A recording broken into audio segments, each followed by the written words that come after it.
Hey, welcome into 5 Plus. I'm Corey Miller here with Frank Cusumano. We got some hockey to talk about. Blues postseason. For much of the year, it looked like we would never have to record something like this. But here we are. The Blues are back in the playoffs for the first time since 2022. Just your initial thoughts on them making it here. Yeah, and I think it's really Doug Armstrong's greatest year because if he doesn't make these moves, I don't know how you prioritize it, but I think number one has to be the Edmonton offer sheets. But a close second is Jim Montgomery being hired. And I talked with Tom Stillman the other day, and they really had no intention of making a coaching move. But when Montgomery came available, it was bang, bang. That's what happened. He really has changed everything around there. And he's just preaching that togetherness. He says love all the time. It's just a culture over there that I think's really propelled them down the stretch. I know we're running into more modern coaches, but don't you think of all the guys you've ever dealt with in terms of being positive, he may be at the top? I mean, it's not like Ali is negative or Coach Drink is negative, but man, the positive vibes out of this guy is just insane. He'll be real after a game if, things didn't go exactly how he wanted, and that's usually when he gives a pretty good soundbite also. But yes, it's always, looking forward, what went well, what he likes about his team. And do you remember when he answered that question when we asked him about where does the positivity come from? Yeah, his mom. Yeah. And like a family dog died, and they're all upstairs, all the kids were moping, and she said, come on down, we got ice cream with all these different toppings. And that kind of like set the tone for the way he was going to live his life. That is a good point. Okay, here's a couple stats. Blues were a game under 500 at the Four Nations break, and we've seen how that's worked out. They're only the 10th team in NHL history to make the playoffs after being 8 or more points out with 26 or less regular season games to go. And it took all 82 games. You'd think 12-game win streak, feel pretty good, but it took all the way down to the end. Yeah, and that has turned out to be, I think it will turn out to be a big advantage for them because they've been in the playoffs now for a solid 3 weeks. Every game has been like do or die. You kept thinking, well, when is this streak going to end? Well, if it did end, then they wouldn't be in the postseason. They needed all 12, you're right. Let's talk about this matchup real quick in the first round against the Jets. 1-2-1 against the Winnipeg Jets this year. Jets 116 points, most in hockey. This is a very good team that does not allow a whole lot. Just your initial impression of the Jets. Well, what scares you is that they have a guy between the pipes named Connor Hellebuck who's going to win his third Vezina trophy. I mean, he has 9 more wins than every goaltender in the National Hockey League. And he'd like to get back at the Blues for the Blues beating them in 2019. But if I remember in 2019, the Blues weren't as good as the Jets are now, but the Jets came into that series as the hottest team in hockey, so it's kind of a role reversal. What a matchup, too, when you think about it. The best team in hockey against the hottest team in hockey. It's a good point, and you led right into I was going to throw it back a little bit. 2019, Blues beat the Jets in 6 games. I remember that as the Jaden Schwartz series more than anything. How do you remember that series? Yeah, exactly, because he had not had an incredible regular season, then all of a sudden he just caught fire and was just electric, yeah. He scored 4 goals in that 2019 series, and for the playoffs that year, he outperformed his regular season goal total, I remember, and it was kind of sparked by that first series against the Jets. Okay, let's talk about some players specifically. Robert Thomas first. He wasn't on the ice for practice today. We're recording this on Thursday. Coach said it was mostly just a maintenance day. They went really hard today. Tomorrow's more of an offensive day. They should see him out there tomorrow.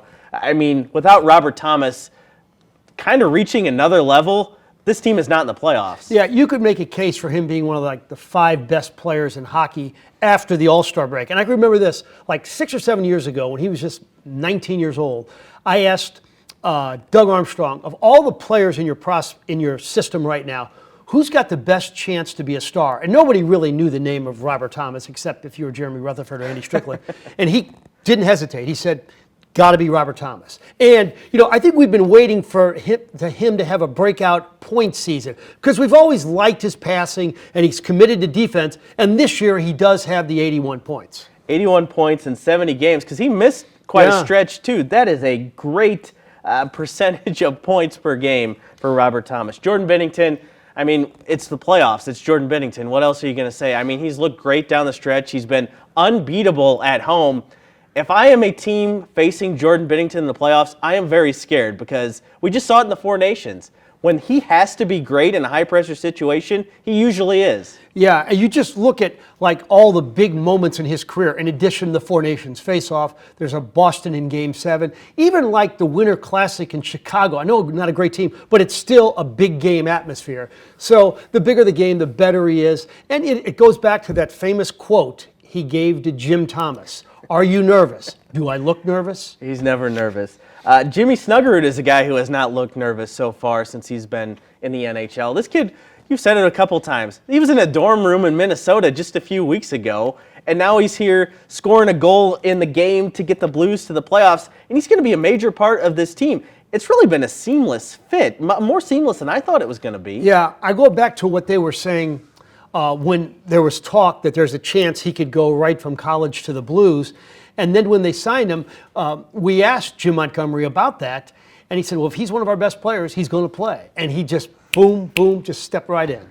Interested to know if he capitalized on that Wagyu steak that Braden Shen promised him after scoring that first goal. I bet he did. College kid, yes. I mean, isn't it cool what Braden Shen has done? First it was Jake Neighbors, and now it's Jimmy Snuggerud. It's like Keith Kachuk with Robert Thomas. Backus. Yeah, Backus. Backus and Oshie. Oh, that's right, yeah. And you think about the togetherness in hockey. I mean, Kelly Chase, or Tony Twist bought Kelly Chase's house. There's just like a union and a fraternity in hockey like no other sport. How about Jordan Kyrou? I know you never get tired of talking about Jordan. He flies a little under the radar, especially nationally. This guy scored 36 goals this year, and he's been consistently doing that for years now. You love Jordan Kyrou. Yeah, I always have. And the most impressive stat about him is not the 36. He's done that before. He's never been a plus 21. So that means he's committed on the defensive end like he never has been before.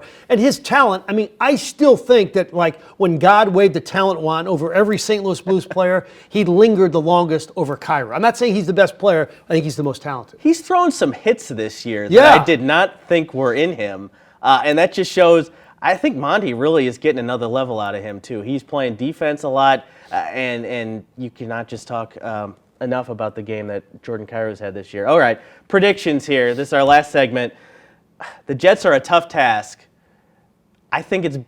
I'm not going to pick against the Blues on this 5+ show. I can't do that. It's going to be at least 6 games if the Blues want to win this, maybe 7. If you're playing a Game 7 back in Winnipeg, those fans have been wanting a great team for a long time.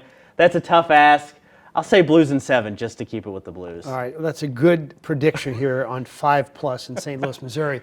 I'll say this, that I do think that Jordan Bennington can match Connor Hellebuck save for save. Now, Bennington's going to have to deal with Kyle Connor and Mark Scheifele, and those are both, just elite scorers. But I do think Bennington can play with Hellebuck.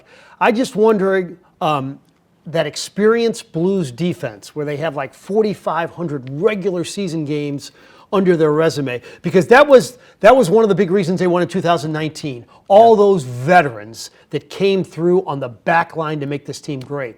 So I think if you get that great defense and you get Jordan Bennington doing what he normally does, you've got a shot. But I do like the 6 or 7 game series. And I think we both like if they win this first series, then all bets are off. Because bring on Colorado or Dallas. Absolutely. Yeah. All right, that'll do it for our coverage on 5+. Follow us all postseason long, on air and online, for all your Blues news.